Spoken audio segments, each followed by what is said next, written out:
Hey guys, what is up? Welcome back to my channel. So today's video is going to be about rec letters, all about who you should ask, when you should ask, who you should send to each school, what I send to each school. Basically just everything rec letters. Just keep watching and that's what we're going to be talking about. So I've been getting a lot of questions like who should I pick to send my rec letters? I don't know who to send to like each of my top schools. And the answer is that that is a very personal choice. You cannot really ask someone who they sent in order to get who you should send, because it should be the teachers who are teaching the highest level classes that you're in, and hopefully the teachers that you're closest to, and not just close to in class on a student-teacher level, but just on even more of like a little bit more of a personal level. Maybe you're in a club with them outside of class, but however many different things you're involved in with that teacher, I think that helps to increase the quality of your overall letter. So for most top schools, they allow you to send 2 inside and 1 outside letters. So inside letters are just like from your school, so teachers that currently teach at your school. Outside letters are letters from your boss, your priest, a family member who's important to you, a mentor, a tutor, something like that. It's not required, it's usually optional.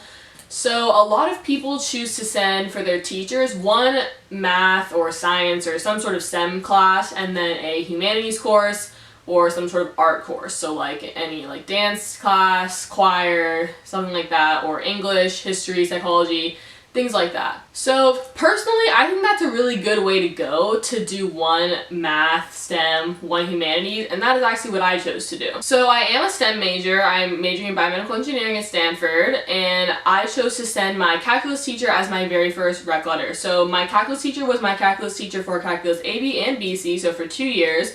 She was also the teacher in charge of National Math Honor Society, which I was in for 3 years, my sophomore, junior, and senior year. I was an officer my junior year, and then I was president senior year. So I worked closely with her in calculus and also outside of class. I tutored a lot of her students in calculus. I was a really good teacher because I knew her on a lot of different areas in my school. Like I didn't just sit in her class and like was a student, you know, I knew her from different things. So my second letter that I chose to send inside my school, and mind you, only usually top schools have a limit of 2, some schools have more, and I'm going to talk about that later. So my second letter was my dance mentor. So she was my mentor senior year. She was also one of the teachers in charge of the ensemble that I was on, the performing ensemble I was on at my school my senior year. I also had taken modern from her a couple times. I took another dance required class from her.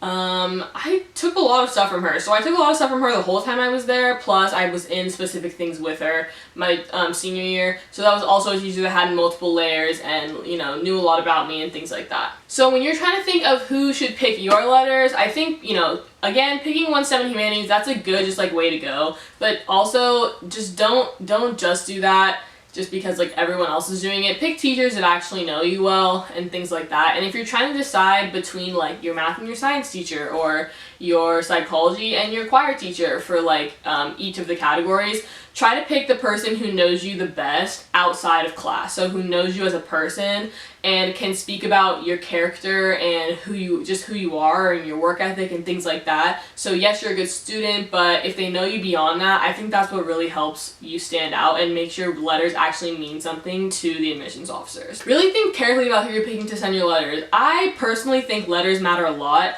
I know that's, you know, I don't really know because I'm not the admissions officer, but to me, you know, you're saying a lot about yourself in your application. You're putting yourself in the best light. You're saying all the good things about you. But when somebody else can say good things about you and can kind of speak about how your work ethic is, it's different than coming from you, because you can obviously put yourself in whatever, you know, light you choose to present yourself. But for somebody else to be genuine about like them really enjoying having you as a student, and, you know, as somebody that they've mentored or something, I think that really speaks a lot to who you are, and that's kind of, I don't know, to me really valuable. I'm also going to speak a little bit really quickly about counselor rec letters. So everyone has to have a counselor rec letter to submit, and just don't even worry about it. Like, I know, like, I went to a sort of smaller public school, so my graduating class had like 220 students, but some people go to schools where their class is like 1,000 students. So I had to do what I could. So I talked to my counselor a lot about colleges. You know, I had a slightly closer relationship with her than some of the other students did because I took advantage of her office hours and things like that. So try and get to know your counselor.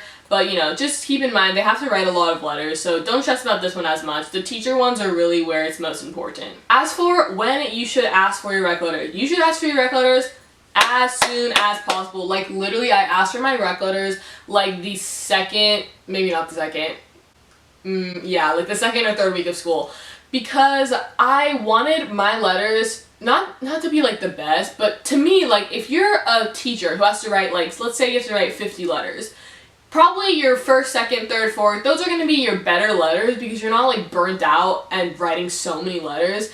And maybe by the end, things are going to start to get repetitive because you're like just writing good things about a lot of students. So in my head, I was like, I want to make sure that I'm at the front of whose letters they write because that gives me the best chance for a great quality letter.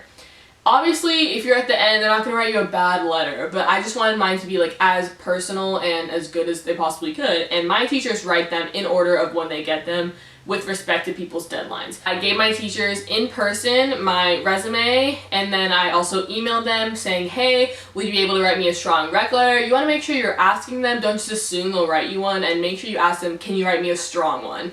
Because if they feel that they can't write you a strong one, or they don't think they're the right teacher to write you one, then they shouldn't write you one, and you want them to be honest with you about that. So just make sure you're clear when you're asking your teachers, would you be able to write me a strong rec? Because these letters are going to really important schools, and you want to make sure that you guys are on the same page about the quality that your letter needs to be. And if they feel that they can't write a high quality letter for you, maybe they don't have as close of a relationship with you as you may like think that you do, then you'd rather than be honest about it so you can pick somebody else that has a better chance of writing that strong letter for you. Now I'm going to go into the outside rec letters. So it is optional. I wouldn't pick someone just to have someone there. If you have somebody that genuinely you are close to and could write you a strong recommendation for that section, then I suggest going for it. Most of my friends, I don't think, had an outside rec letter. Like, it's not, I wouldn't say that it's typical, but I don't really know. I didn't talk to like that many people, but I know like I have like some friends who were like really involved in their church and really close to their priest, so their priest would write them a letter. Or they had a job for like all of high school that they were really close to their manager, so their manager would write them a rec letter. So things like that where you have like an actual close relationship, or maybe they were involved in some experience that you had, like a volunteer trip or an internship, something like that. I think that's where it's appropriate to pick this letter. So for me personally, I chose my PI to write me a rec letter. So what a PI is the principal investigator. That's basically like the head of any research lab. So I mentioned in other videos that I worked in a neuroscience lab the summer before my senior year. I worked there full time for 8 weeks in the summer. And so I did some research in the lab, and it was all, like under him. I wasn't working specifically with my PI, but all the research that's done in the lab is basically like under the PI's watch. So he agreed to write me a rec letter. He talked about my like research. I didn't read the letter, but he talked about my research, and he also talked to my mentor to help him write the letter, who worked more closely with me about my work ethic, the kind of person I was in the lab, things like that. I think that letter was really valuable to me because my research was a really important part of my journey in high school and just as a part of my application. So I think that was a really good, strong letter, and I'm really glad that I picked that. A mistake I think people can make is only picking rec letters that have to do with their major. So instead of maybe picking my dance and my math teacher, maybe I would have just picked like my math and my physics teacher, or my math and my chem teacher. I don't think that that's bad, but I think that it gives you more of a chance to showcase just being well-rounded when you have those different types of letters. If you only have letters focused on a specific area, that may pose a red flag to the admissions officer that maybe you don't value humanities if you're a STEM major. If you're so heavily focused on STEM, I don't think that's as attractive to colleges as being like, no, look, I'm strong in STEM and I love STEM and that's what I'm majoring in, but I really value a humanities background, and that's something that I'm really looking forward to at a top university, and that's something that I've been interested in now.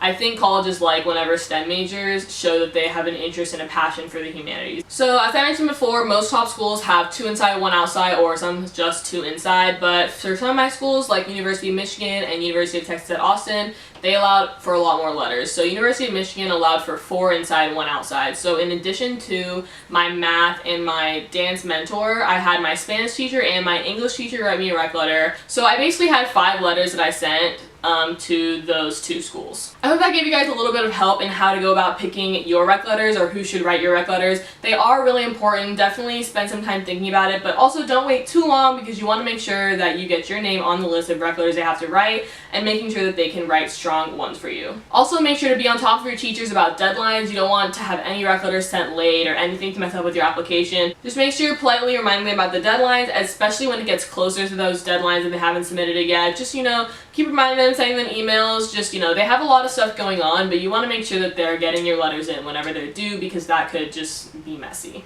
Thank you guys so much for watching today's video. If you haven't already, subscribe to my channel and check out my other videos about my Stanford application. If you want, follow me on Instagram if you haven't already. I leave for Stanford in 9 days. I'm going to be vlogging out there. If you have any other questions about the college application or videos you want me to film, definitely leave them in the comments below or DM me on Instagram. Thank you guys so much for watching, and I will see you guys on Friday. Bye.